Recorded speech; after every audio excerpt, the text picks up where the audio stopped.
say cries about democratic rights, let's ground it from the beginning.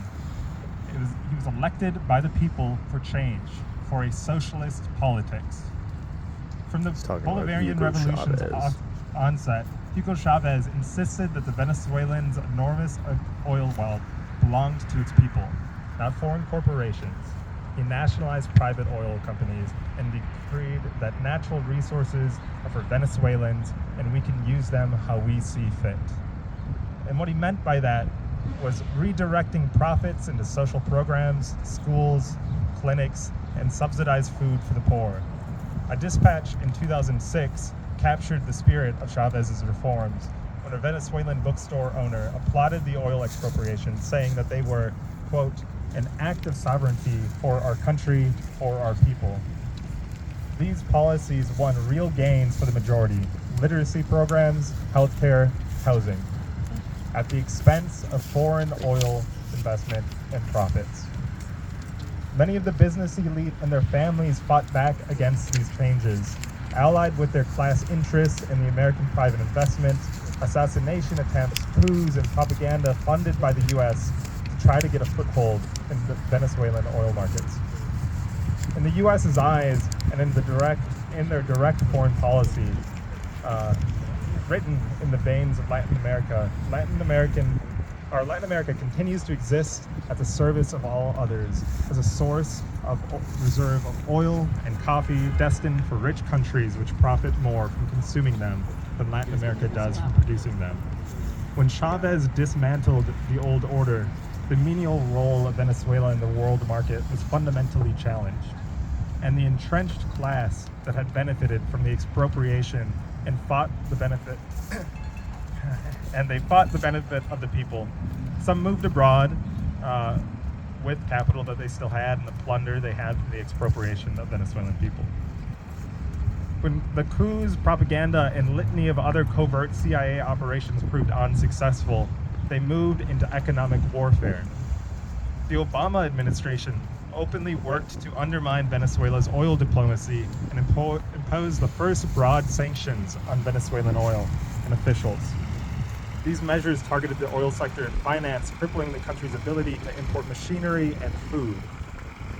As foreign policy and focus analyst Edward Hunt documented, the U.S. efforts to destroy the Venezuelan oil industry and overthrow the Venezuelan government have fueled the humanitarian catastrophe, pushing more than 7 million people out of Venezuela.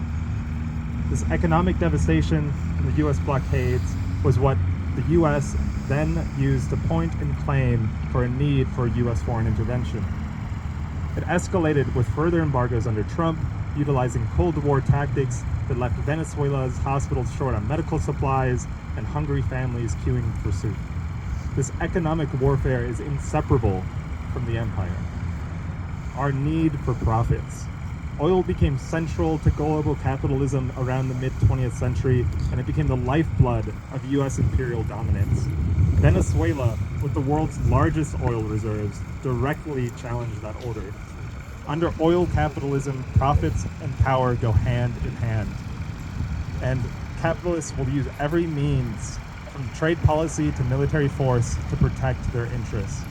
The capture of Maduro and the successor of Hugo Chavez carrying out the social project was nothing if not a brutal form of market intervention by other means. A coup enforced by gunship and raid instead of a ballot box, aimed at seizing control of the oil that Chavez and Maduro had nationalized. Throughout this conflict, imperial powers have spun a narrative that Venezuela fell from riches into ruin because of socialism. But the facts point to the opposite. Before Chavez, most Venezuelans already struggled under extreme inequality. Over half lived in poverty, even as foreign firms drained oil profits abroad. Chavez's main crime from the U.S. perspective was impeding capitalist profit and asserting sovereignty over resources.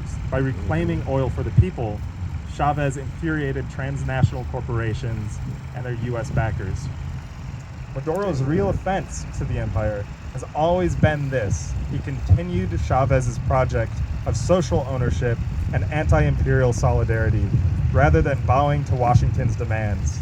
He resisted the privatization of oil and gas, and he aligned Venezuela with other socialist governments like Cuba. He even sent heating oil to poor U.S. citizens here in America.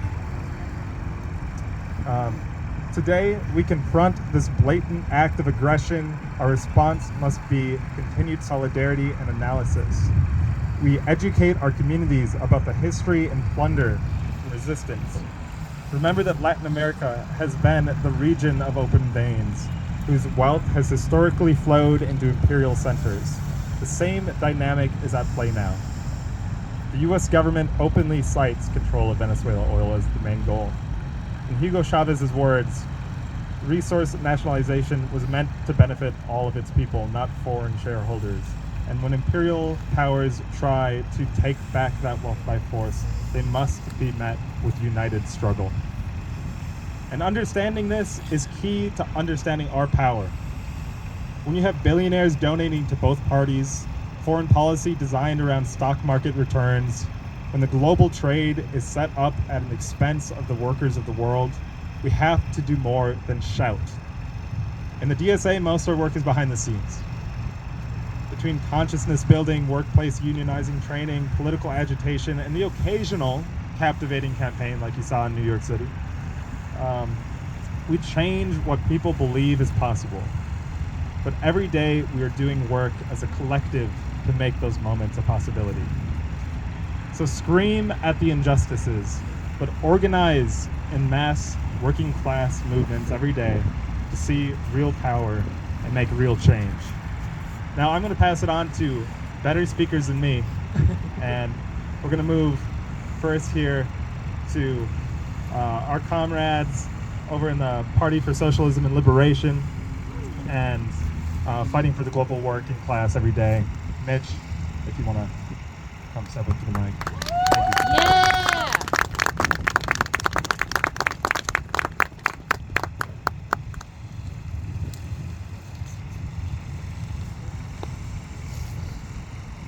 All right, thanks everyone.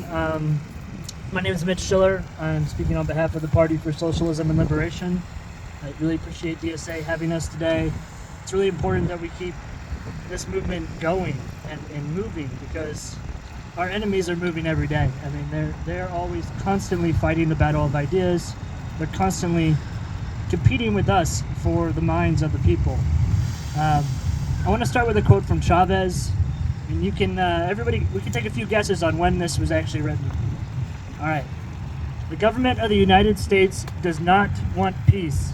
It wants to exploit our system of exploitation, its system of exploitation, of pillage, of hegemony through war. It doesn't want peace. What's going on in Iraq? What happened in Lebanon? In Palestine? What's happening? What's happened over the last 100 years in Latin America and in the world? And now they're threatening Venezuela. New threats against Venezuela. Against Iran?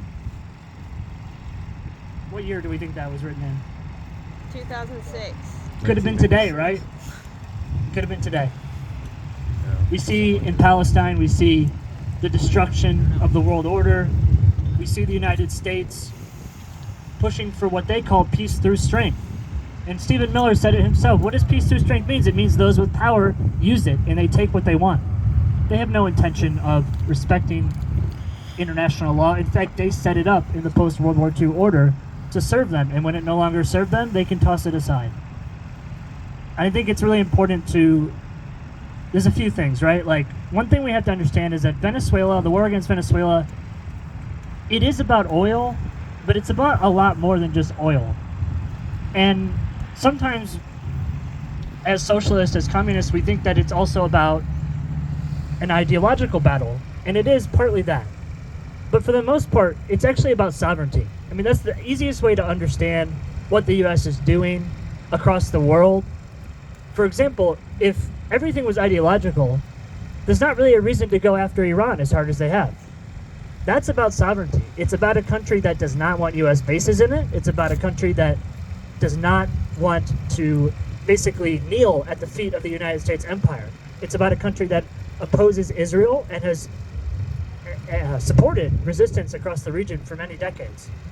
And Venezuela and Iran actually have a very close relationship. And the only way to understand that is to understand that anything opposing empire, that's what the U.S. is going after. And these bonds between these countries are about protecting sovereignty more than they are protecting some kind of utopia, because we don't exist in a utopia. We exist in a capitalist world, and many of these countries have to make really hard choices about how to do that. And I think one of the things we can learn from Venezuela, and we should take inspiration from them, is that they do have a very democratic, a very interesting system that we can all study and learn from. The first thing Chavez did when he got into power was actually start a constitutional assembly to rewrite the Constitution. And that was a ground-up experiment that we all deserve to have here. Our Constitution needs to be rewritten. It hasn't been touched in 200 years, am I right? Yeah. And what Venezuela did that's really threatening to the U.S. is they rejected representative democracy. There isn't a system in Venezuela where a representative has to be a mouthpiece between you and the government. That wall doesn't exist in Venezuela. What they have is called participatory and protagonistic democracy. Those two words are really important. What does participatory mean? It means direct. It means every neighborhood council, every commune participates in governance of their own neighborhood, as well as going up the chain with the government. And then, of course, protagonistic is a very interesting and unique word, because it means that everybody's a protagonist in this story of Venezuela, and everybody has a right to decide their own future. And we should really learn from that, because what did Venezuela do after they got bombed this week? They're not telling you about this in the media. The people flooded the streets for days, the day of the bombing.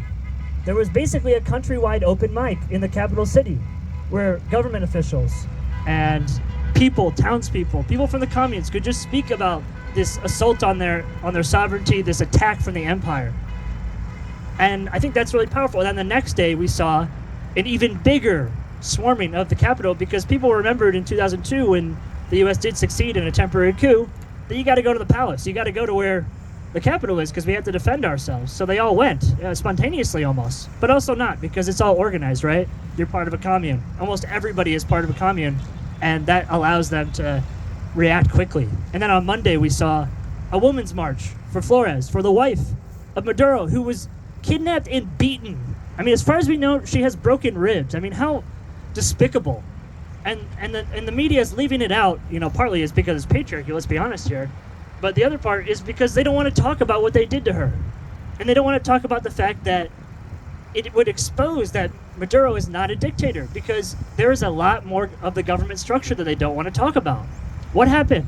The VP, Rodriguez, immediately, through the Constitution, became the sitting president of Venezuela for now. But she did say, Nicolas Maduro is our president, and we will be the colony of no empire. So, that's enough about Venezuela. Let's talk about here. What do we have to do? I think the first thing we have to do is build the anti-war movement. And that means analyzing the past anti-war movement when it was strongest. And that is pretty unequivocally the Vietnam era. And we have to realize the differences and similarities, right? So the two major planks of what made the anti-war movement so powerful in the Vietnam era were that the media narrative collapsed, meaning that regular media from local to national basically stopped towing the line and started showing what was going on in Vietnam, started showing the murders, started showing our soldiers killing people by the dozens, opening fire on villages, and everything that we were doing. And that really ended up, from the ground up, starting a movement. But then the other part was that we had direct soldiers there, and I think that's a key difference that we don't often see now. We see the empire using proxies and using other people to do the fighting for them. That does not mean that we cannot dismantle that first part before that even happens, right? That's our job right now. We have to punch through this media wall that's framing everything that people are seeing, Most people aren't reading Venezuelan media, which they should. If you're against white supremacy, which everyone here is, you need to be reading media from across the world. It is a key way to understand the rest of the world. And in fact, people will complain, state media. Well, you're already reading state media, New York Times is state media. New York Crimes, as we all like to call it, So we need to make sure we're building avenues for people to understand this in a real way and not what they're being presented with. But then also remember the stake that they have, because the Pentagon wants World War III. The U.S. wants World War III. It's actually talking about increasing its military budget by 50% from $1 trillion to $1.5 trillion in 2027. That's not a country that wants peace. It's just not. So what we need to do is make sure that people know that there's no separation anymore between domestic and foreign policy. One of the first things that Trump did when he came into office was make sure that there was basically no line between foreign and domestic policy. He made an executive order that said that they could hit foreign terrorist organizations without congressional approval, which is why we're here. And they also have criminalized this fake gang that they are calling Tren de la Agua, which they're pointing at Venezuelan immigrants and saying everybody is a member of this gang, which is a gang that the Bolivarian Revolution actually dismantled, but they're claiming it still exists. So they don't see a difference. And there's really no difference between an occupation and what ICE is doing. So I do think we need to make sure we're capturing these moments of national spotlight, like on ICE right now. But we need people to also realize that, you know, the warfare at home is the exact same as the warfare abroad. They don't want sovereignty for the immigrants here, and they don't want sovereignty for their countries back in Latin America, for example. So I think that hopefully that gives some people some ideas, but I think the media narrative is one of the most important pieces, and I think everybody can think about themselves as your own journey probably started with a hole in that wall, where you were like, you saw something and you were just like, that seems different than my conceptions. And you went down that rabbit hole. And I think that's where we have to start, but we have to approach people where they're at and talk to them really realistically. Most people aren't buying the narrative, right? But they aren't getting a counter narrative. So we gotta put that forth as well. Thank you for your time. And we are having an event at Lucille Bluford right after this at 1 p.m. to go into more detail about this and talk about general strike and the history of that. So if anyone's interested in that, otherwise I'm sure you got plenty to do. Thank you.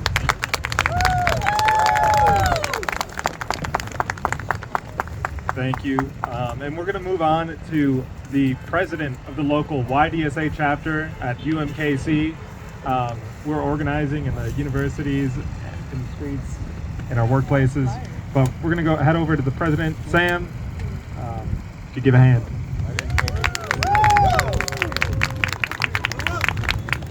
me get out of water real quick.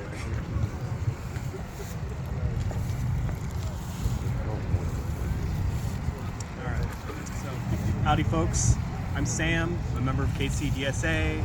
I'm the current president of YDSA at UMKC, and I'm also a leading member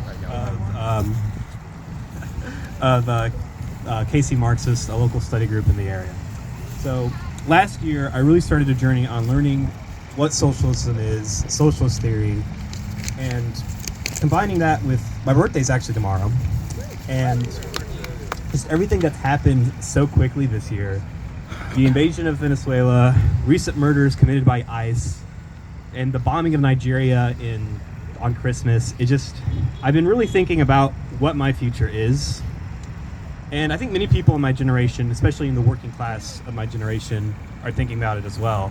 And it really looks like we just can't afford homes, we can't afford families, we just can't afford to live. We've been sold a lie of the American dream, and we can't afford even the lie. We seem to be limited to 3 fucking awful options. Spending an ungodly amount of hours for uncaring bosses so we can barely afford rent. Taking mountains of debt to go to school for the hope that we might be able to have the chance to live comfortably. Of course, that is not happening. Or finally dying in foreign lands for a lie that Venezuela seems to be a threat to our freedom so that ExxonMobil execs can earn another dollar. Left with those options, it's pretty easy to feel hopeless, that nothing we do matters, that nothing will change, and there's nothing we can do about it. But learning theory like I did in 25, learning from past successful revolutions, learning what people were thinking and doing, and how they took a revolutionary movement and did something with it, made me realize we do have another option: revolution. We all know what the problem in our society is: capitalism. We know the solution is socialism. But how do we get there? Revolution. It must be the objective of all serious members of the left wing, socialist, and working class movement to build towards revolutionary politics in the United States. That means militant radical unions willing to fight for the working class. That means an independent working class party that is not bought out by the bourgeois elites that run this nation. That means international solidarity with all oppressed peoples of this world, and having the awareness that the system that abuses them, that system being imperialism, is the same system that abuses us here at home. For example, in Italy, where the militant working class movement has been fighting since World War II, to the Cold War, and to the modern era, working class members of Italy have been able to force their fascistic government, one that would be naturally opposed to the solidarity of Palestine, to become one of the forefront members of Palestinian action on this earth. And going even further back into Russia, the February Revolution in 1917 overthrew perhaps one of the most aristocratic, suppressive governments our world has seen, the Russian Tsar. And the October Revolution thereafter was able to take Russia out of one of the most violent wars that they had ever seen in our history. Imagine what we could do here if our working class understood the real war that we should be waging is class war. We can't win this war if we don't know what's happening. Without this knowledge, the United States will continue to invade and exploit sovereign nations at the whims of our capitalist ruling elite. Our friends, families, and neighbors in the working class will be continued to be kidnapped and killed by the violent, suppressive tools of this state. We know what's wrong, the rigged capitalist system. We know why they're doing this, an attempt to stave off the inevitable decline and fall of U.S. empire. However, if we want to live in a better world, where we all can live each according to their ability and each according to their need, we must organize a fighting working class. Each and every one of us should learn Marxist theory, as written by Marx and Engels, and use that theory to create a socialist party that is deeply ingrained and allied with the working class movement. Without revolutionary theory, there can be no revolutionary movement. Join the fight against imperialism by organizing with the working class movement. Learn Marxism. That's all I have. Thank you all. Fuck ICE. Free Venezuela. Free Palestine. Free Sudan. Solidarity forever.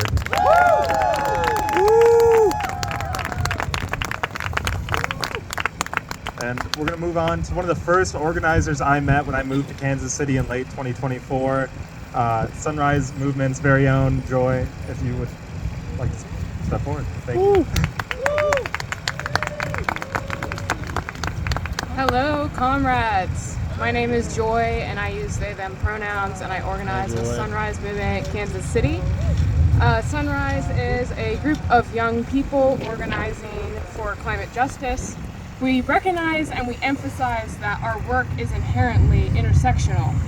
We cannot have climate justice without racial justice, without economic justice. Climate justice includes an end to war and occupation. I'm here today to stand in solidarity with the people of Venezuela and with my anti-war and anti-fossil fuel comrades. We say no to war.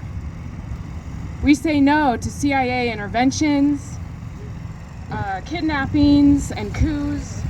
Last year, we saw the US bomb Yemen, Somalia, Iraq, Iran, Syria, Venezuela, and continue to support and fund the genocide in Palestine. These first 9 days of 2026 have been a whirlwind. From another bombing in Venezuela, murdering more than 100 people, to the kidnapping of President Maduro, to the continued terror campaign by ICE. Just this week, we saw ICE continue to kidnap our neighbors, shoot U.S. citizens in Portland, and murder in cold blood Renee Good in Minneapolis. This is the container we are in. Countless human rights violations, broken international laws, and hundreds of families mourning lost loved ones. From a climate perspective, we cannot afford to continue poisoning our water and our air with these barbaric bombing campaigns. The planet suffers alongside us. We face mass extinction, ocean acidification, and ocean current collapse. Further militarization and fossil fuel extraction and usage will drive us into more climate chaos. We've already blown past climate predictions and several tipping points. This administration, and let's be real, the last couple administrations have continued to prioritize war, fossil fuel extraction, and catering to corporate interests while abandoning international climate commitments.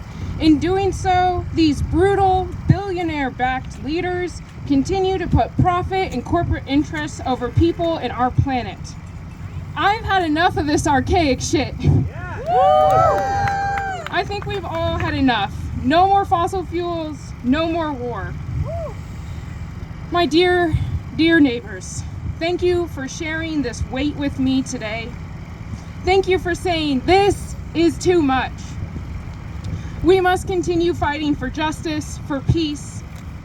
If you're not in an organization, or you are, but you're just not showing up to the meetings because something's always getting in the way, I implore you from the bottom of my heart, take the leap. We all must organize.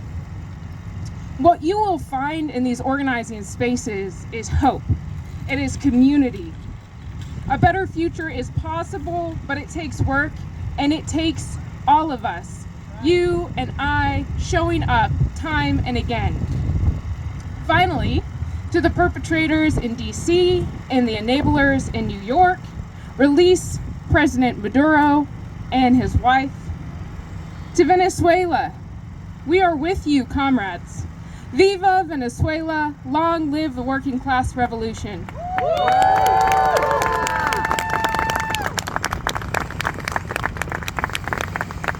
Thank you. And as we talk about taking power and doing more than just yelling into the void, part of that is challenging the very people here in Congress, the people that are, sitting there bending over to Trump and letting any of this happen.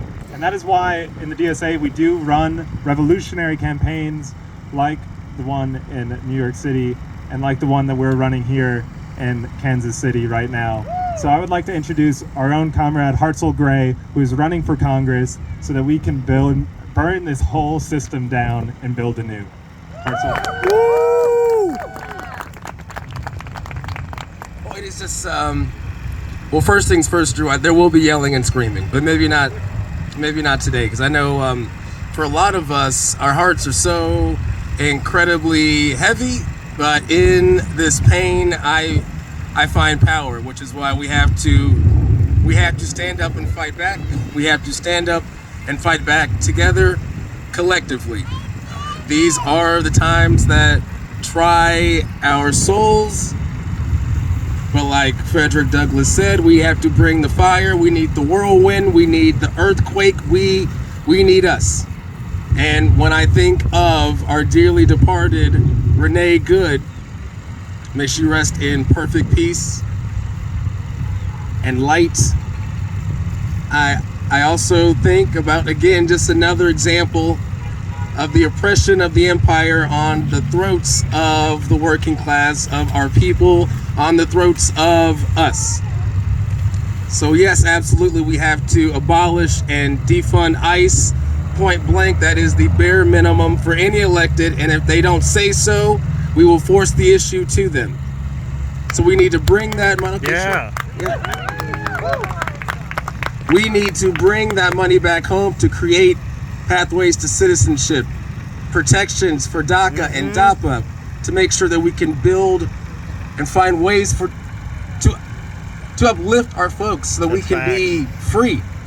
And again, this imperialism, this colonialism, it is an assault on workers all around the world. So of course, we have to stand in solidarity with our families across the seas.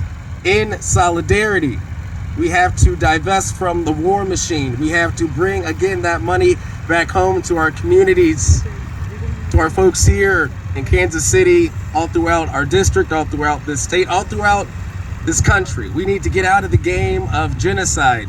We need to divest from a war profiteer model that would be okay with the ethnic cleansing of an occupied people. That will see what's happening in Sudan, in Congo, Cuba, Venezuela. Iran is next. They have said it out loud. Cuba is next. Colombia is next. Mexico's next. Your block is next. Your neighbor's home is next. Your schools are next. Your churches are next. We have to stand up and fight back, and we have to also, y'all, organize.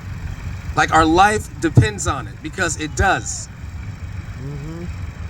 Find your organizing, find your political home. Perhaps they are one and the same. Organize with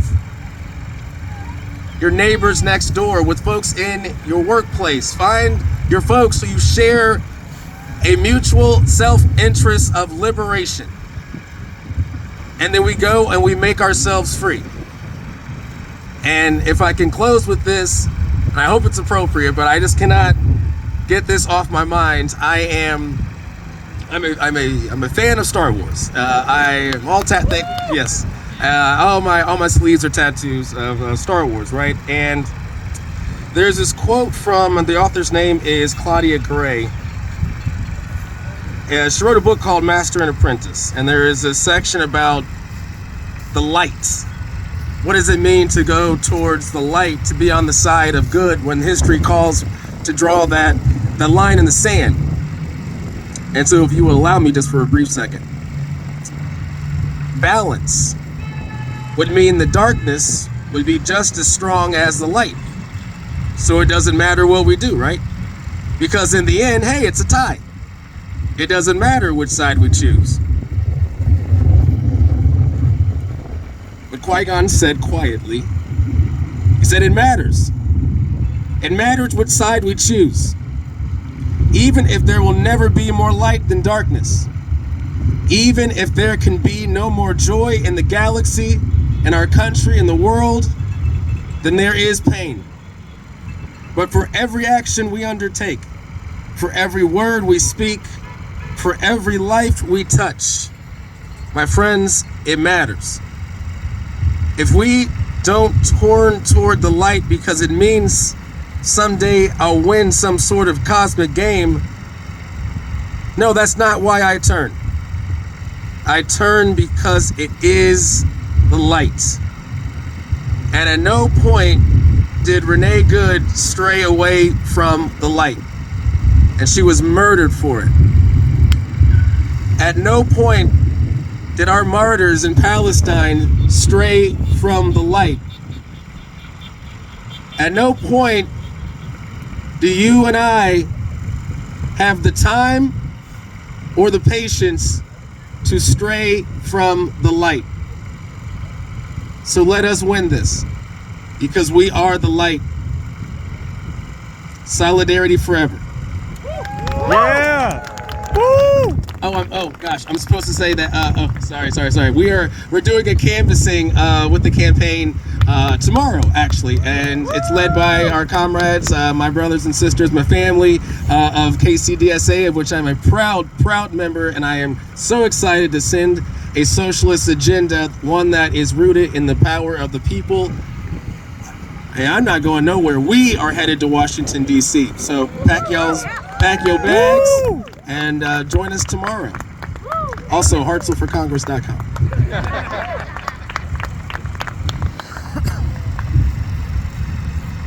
Okay, we're gonna have one more speaker, but we're gonna make a couple little announcements before we have that final speaker. Because again, yeah, when we win power, it's more than just talking to each other. We have to organize in real ways. Whether that is showing up at Opera House tomorrow, joining us for our canvas,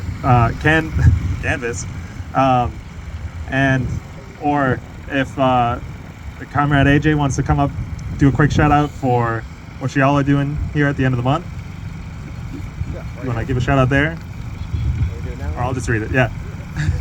I can. AJ, come up to the mic. And then we've got some DSA members that were handing out trainings for power mapping. Power mapping is a just completely necessary skill if we are going to weaponize our power against the ruling class, because we come out here, we scream, they don't listen. We have to understand where they hold power beyond, like, whether it's Congress or whether it's in our workplaces or whether we're trying to get electeds to listen to us, we need to understand where that power lies and how to influence it.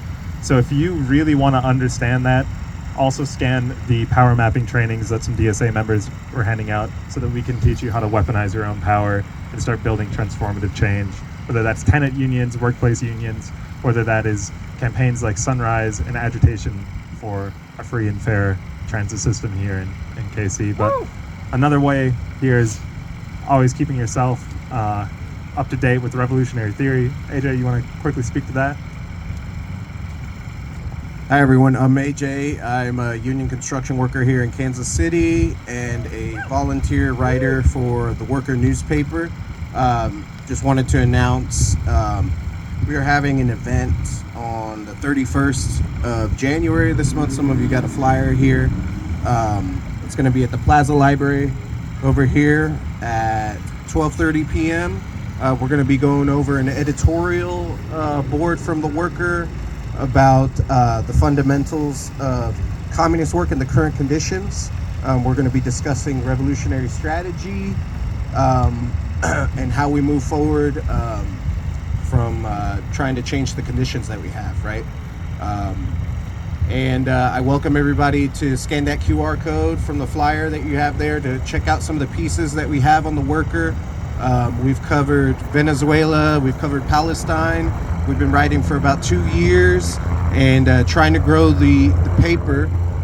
So if you are interested in volunteering with us and seeing what we have to say, I'm available. I can talk with you about that real quick. Victoria here is also available. And we have our comrade Charles coming in with some articles that we have written about Venezuela from our editorial board. So yeah, thanks for being here. Freedom for Palestine, and no U.S. military intervention in Venezuela and Latin America. Woo! More Greenland! And that canvas tomorrow is at 12:30 as well at Opera House. You know, we will give you a training if you've never canvassed before. It's easier than you would think. So we're going to go to our final speaker, the speaker that might actually move us today because we saved the preacher for last.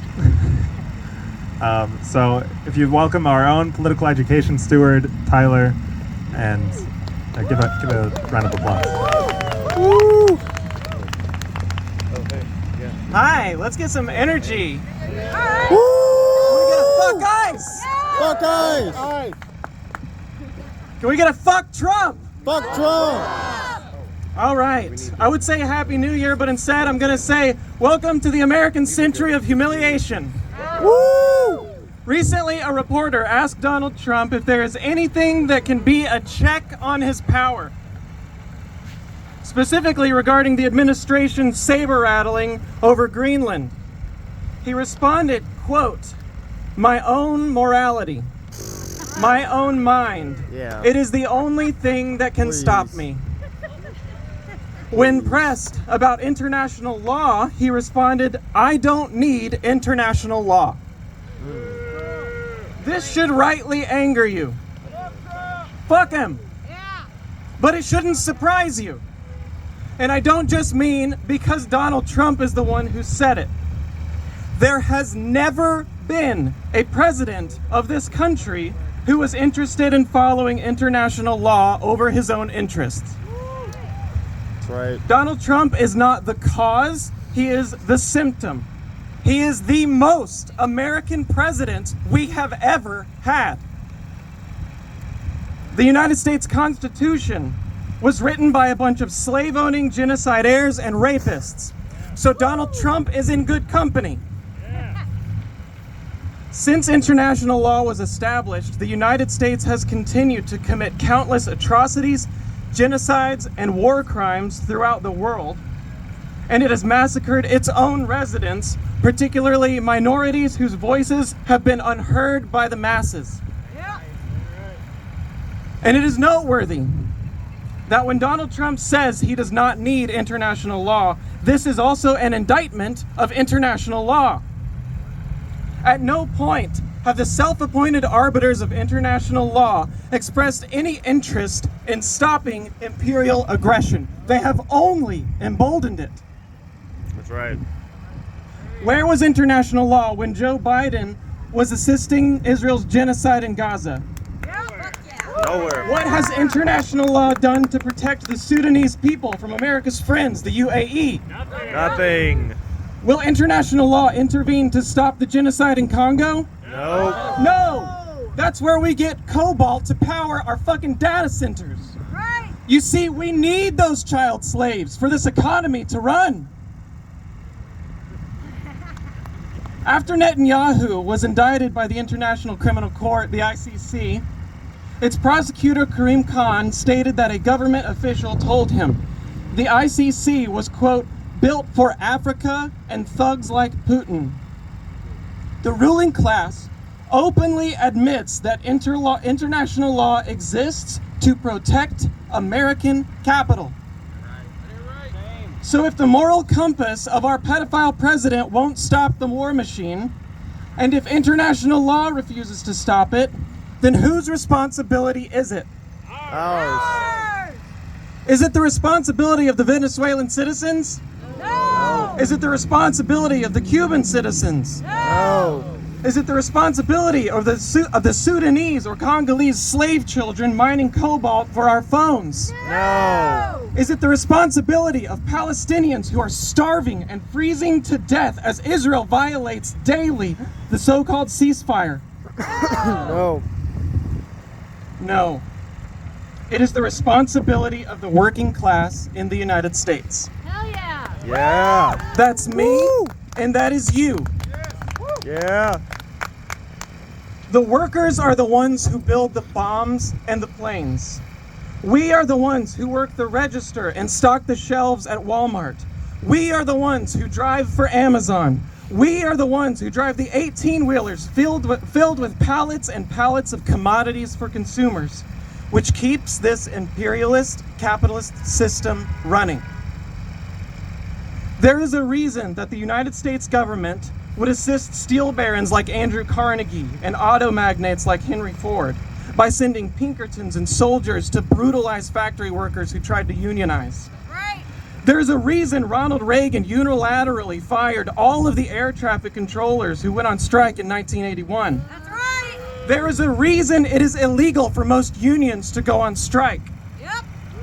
There is a reason Joe Biden intervened to prevent the railway workers' strike in 2022. Gross. There is a reason that the U.S. has some of the worst union density in the developed world. There is a reason that the ruling class designed the United States Constitution so that only they can hold the power of checks and balances Right. on our government. The reason for all of this, the reason is that the power of the owning class exists in the labor of the working class. Woo! They depend on your obedience in the workplace in order to maintain their power. They have created a system where you sell them your labor for pennies and they reap the rewards in billions. That's right. I know most of us in the working class don't have much in our bank accounts, but that's not where our power lies. Our power is in our labor. As long as we can continue to give our labor to the bosses, then we give them the only leverage we have. That's right. So when I ask you, where is your power? You will respond, in our labor. Where is your power? In our labor. Where is your power? In our labor. Where is your power? In our labor. Capitalism is inherently a war economy. It is a war machine. We are the ones who keep this economy running, and only we can stop it. But we cannot stop it if we are disorganized. We cannot stop it if we do not act collectively as a class for ourselves. There's a chant that people like to say at some of the protests. I'm sure you've heard it before. Someone shouts, "Show me what democracy looks like," and what is the return? This is what democracy looks like. This is liberal idealism. Protesting is not democracy. No. Free speech by itself is not democracy. Democracy is not sexy work. Nope. True democracy is when the working class governs itself. Yeah. It's when we make our own policies, write our own laws, organize our own economies. It is tedious and it is difficult to create a mass political movement where every person has an equal voice. But this is what is required if we want to build a revolution.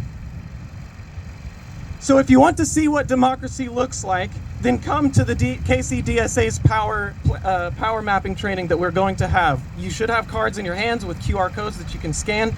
Again, it's not sexy work, it's required work. We have to find where the centers of power exist in our locality and find strategic ways together to put working class pressure on those centers of power. So at this training, we will collaborate to identify centers of power here and strategize to put working class pressure to change material conditions, not just to shout empty slogans. Fuck yeah. We can apply working class pressure through unionizing particular industries, through providing mutual aid to unions when they go on strike. We can harass politicians into supporting policies or disrupt the flow of capital through more escalatory tactics. Now, Trump openly says that he does not need international law. Law does not apply to him. That pedophile has told us that his own morality is the only thing that can stop him. Well, the working class has a conscience too. And Martin Luther King Jr., quoting St. Augustine, wrote, "An unjust law is no law at all." Right. So if the law doesn't apply to our elected officials, maybe it shouldn't apply to us. Maybe we make our own law. We are in a class war, and it is already violent. Yep. As long as we remain peaceful, they will continue to enact violence against us. Fuck yeah. How long will you stand for it? Fuck yeah. The Democratic Socialists of America is gearing up to take that war to the next level. So join us, reclaim your labor power for yourself and for the future of this planet, because if we don't, we all die. right. Our children die. If we don't do revolution now, our children will have to try in the future, and I don't want to put that on my kids. You must choose socialism or extinction. There is no alternative. There is no middle ground. Socialism, at its core, is the struggle of the working class to bring all aspects of our world under democratic control, from politics to society to the economy. In short, socialism is the fight to give all power to all people. Right. This is not a utopian vision for an impossible world. It can be built, and we will build it. Socialism in our lifetime. Death to capitalism. Death to American imperialism. Long live the Bolivarian Revolution. Long live the people of Venezuela. Long live the workers who organized to build the world we deserve. Fuck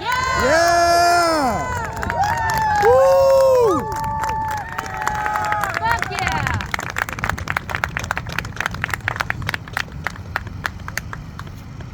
Thank you all for showing up, and please get involved. Please show up, because this is just the foot in the door. Where we actually make the change is in those meetings. It's in the way that we weaponize our power in our workplaces, whether it is the dock shore workers refusing to load shipments to apartheid South Africa, or whether it is us here in Kansas City weaponizing ourselves for a general strike. You know, we can only do that if we're organizing, doing that in a collective manner. So please show up to more than this, because this is just the beginning to real power. Thank you. Thank you. All right, planning a general strike soon. Stay tuned. stay tuned. If you're in Kansas City, remember that. Planning a general strike, get in with the PLC, PLS, PSL. Sorry. Oops. Get in with this group, I'll tag it.